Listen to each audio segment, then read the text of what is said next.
Assalamualaikum warahmatullahi wabarakatuh. Perkenalkan, nama saya Dea Apriliani dengan NIM 22101019194 dari kelas LA3.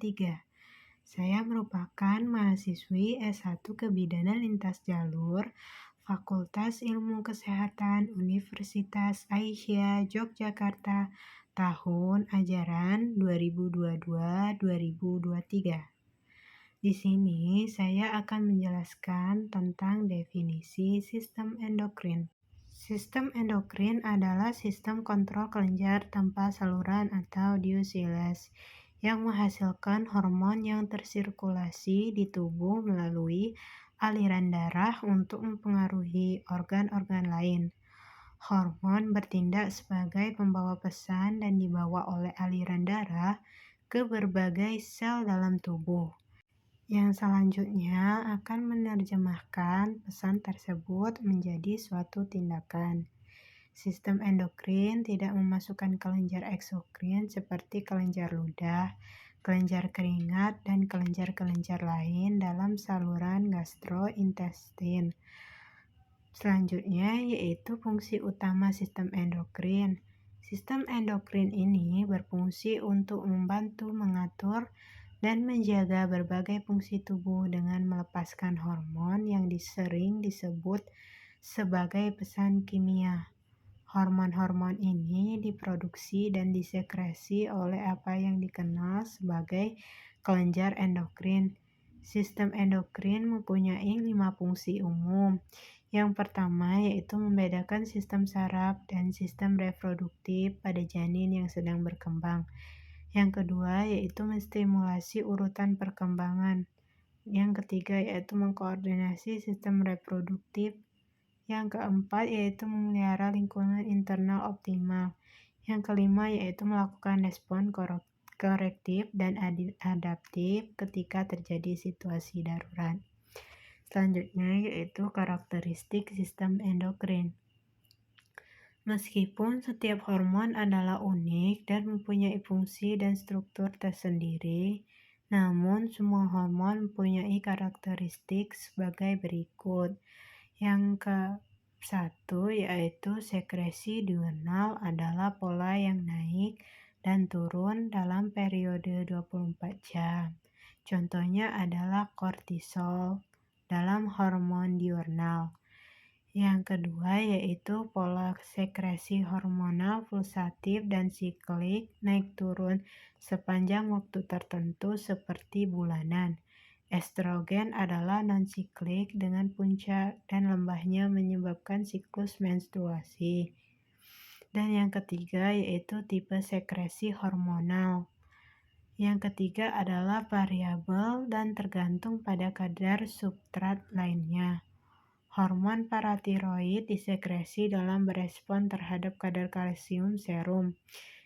Selanjutnya yaitu jenis kelenjar endokrin. Yang pertama yaitu kelenjar hipofisis, yang kedua kelenjar hipotalamus, yang ketiga kelenjar pituitari, yang keempat kelenjar tiroid, yang kelima kelenjar paratiroid, yang keenam kelenjar adrenalin, yang ketujuh pankreas, 8 testis, dan 9 ovum. Selanjutnya yaitu patofisiologi sistem endokrin.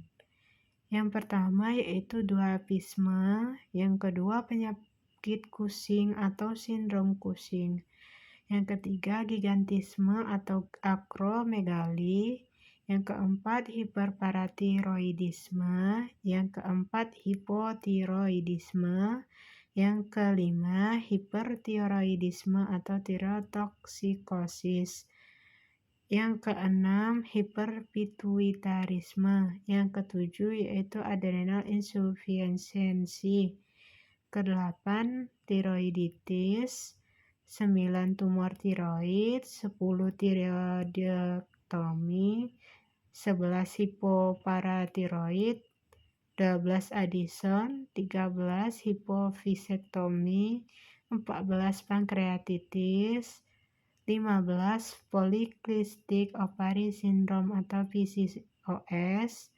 ke-16 ada diabetes insipidus, dan yang terakhir yaitu diabetes mellitus atau DM.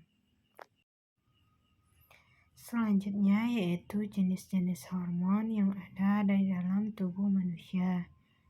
Yang pertama yaitu steron, kedua ada antidiuretik atau vasopresin, yang ketiga ada kortikosteroid, yang keempat ada kortikotropin, yang kelima ada eritropin, yang keenam ada estrogen, dan yang ketujuh ada glukagon, kedelapan ada hormon pertumbuhan, yang kesembilan ada insulin, yang kesepuluh ada hormon LH atau luteinizing hormon, dan FSH atau follicle stimulating hormone. Selanjutnya ada oksitosin, ada hormon paratiroid, prolaktin, renin, dan angiotensin, hormon tiroid, dan yang terakhir yaitu hormon TSH atau thyroid stimulating hormone. Selanjutnya ada klasifikasi hormon. Yang pertama yaitu hormon perkembangan. Hormon perkembangan adalah hormon yang memegang peranan di dalam perkembangan dan pertumbuhan. Selanjutnya ada hormon metabolisme. Hormon metabolisme adalah proses homeostatis glukosa dalam tubuh diatur oleh bermacam-macam hormon. Yang ketiga ada hormon tropik. Hormon tropik dihasilkan oleh struktur khusus dalam pengaturan fungsi endokrin, yakni kelenjar hipofise sebagai hormon perangsang pertumbuhan folikel atau FSH pada ovarium, dan proses spermatogenesis pada LH. Yang keempat ada hormon pengatur metabolisme air dan mineral. Kalsitonin dihasilkan oleh kelenjar tiroid untuk mengatur metabolisme kalsium dan fosfor. Sumber dari materi ini adalah dari Manurung N. tahun 2017 dengan buku yang berjudul Asuhan Keperawatan Sistem Endokrin dilengkapi mind mapping dan asuhan keperawatan Nanda Nikno, Yogyakarta, penerbit CP Budi Utama.